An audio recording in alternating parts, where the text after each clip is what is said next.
Many people operate under a simple moral balance sheet. If you act with integrity and treat others well, the universe should naturally return that investment with health and prosperity. The Book of Job is an ancient text that exists to challenge that exact assumption, forcing a confrontation with the reality that being good is not a shield against ruin. Look at the top left quadrant.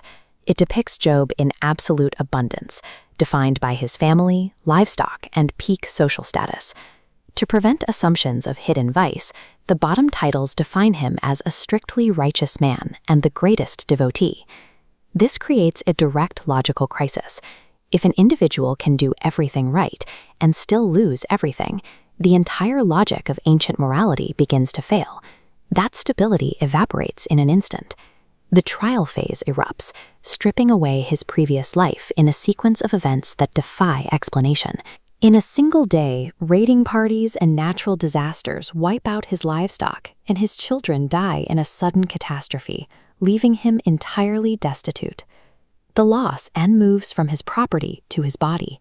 Job is struck by a painful, debilitating physical illness, removing his last remaining shred of human dignity. We see the physical toll of this isolation in these panels.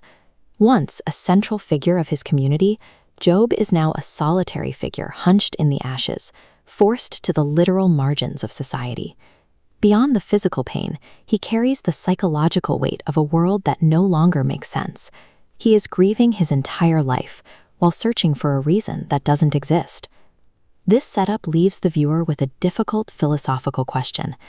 How can unmerited suffering exist in a world that is supposed to be ordered and fair? Job's isolation is eventually broken by the arrival of three friends, but their presence moves the trial from physical pain to an intellectual interrogation. These friends rely on a strict view of retributive justice.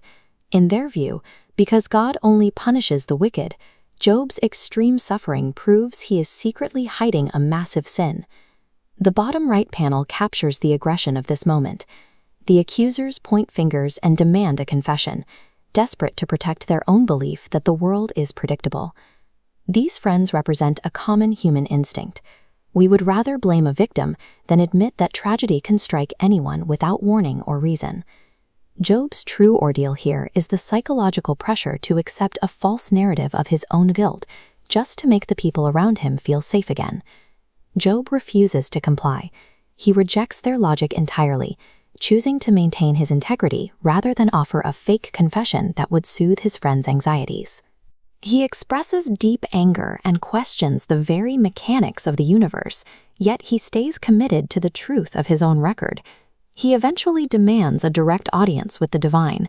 He wants to see the evidence against him and demands that the system explain itself. Job transforms the experience of the sufferer, acting as a challenger who holds the universal order accountable for its apparent injustice. The radical nature of this story is reflected in the debate over its origins. As this footnote indicates, tradition attributes the writing to Moses, Elihu, or Job himself.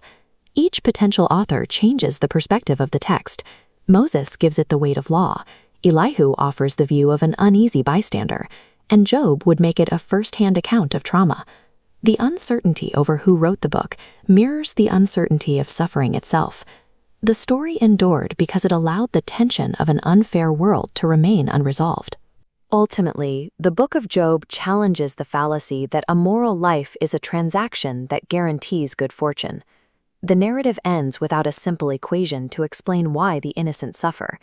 That chaos is left as an inherent part of the world. Instead of a mathematical answer, the book offers a framework for endurance, showing a way to experience profound grief and injustice without abandoning one's moral core.